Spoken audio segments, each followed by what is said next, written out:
When we created the Center for the Future of Arizona 12 years ago, we had a very simple kind of challenge for it. We would take on a limited number of issues of importance to Arizona's future. When we undertook an issue, the only criteria was that it was important and we could measure progress toward its accomplishment.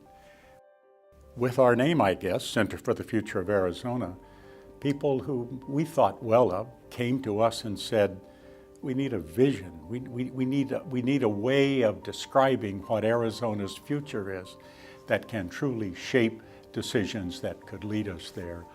And it is that work that drew us to what is now called the Arizona We Want.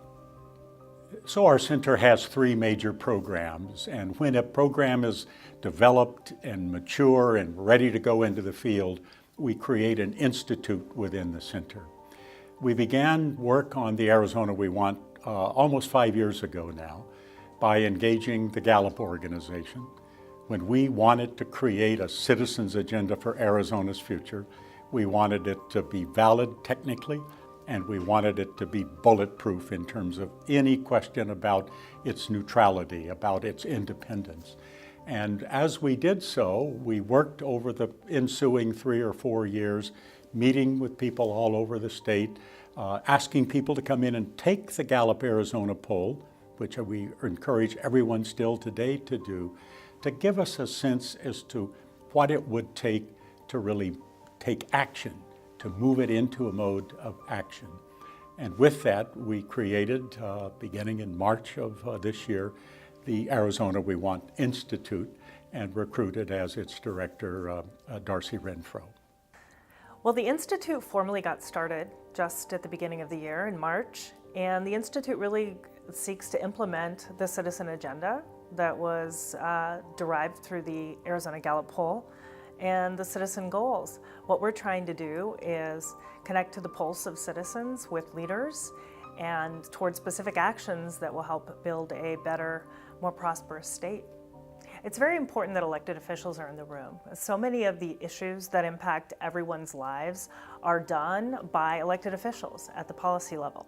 And oftentimes regular citizens don't know how to connect with those individuals, who they are, who the decision makers are, and how the process works. So having elected officials in the room for this leadership summit is vital to making sure they understand what it is that leaders in the state are doing, what citizens care about, and then being able to craft solutions that are consistent with those needs and the work that's already going on.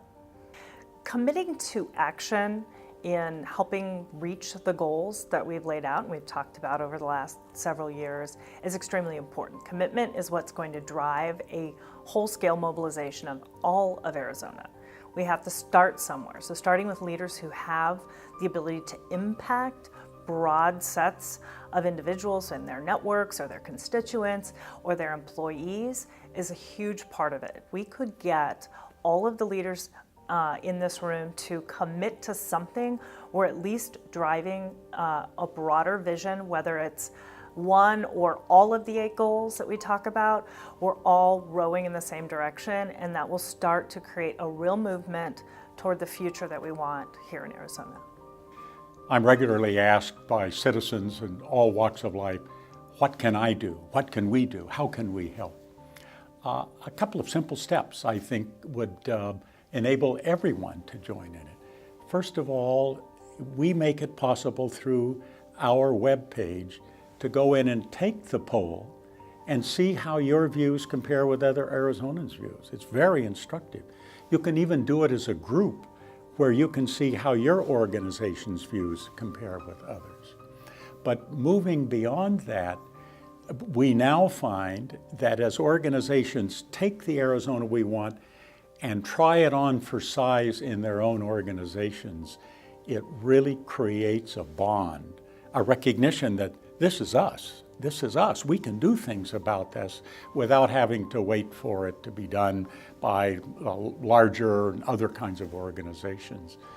I would say those two things are the most important kind of steps that people can take to capture this momentum of not just having a forum and then nothing happens and then having another one, but of kind of creating a momentum and a pathway where things can move forward from this point.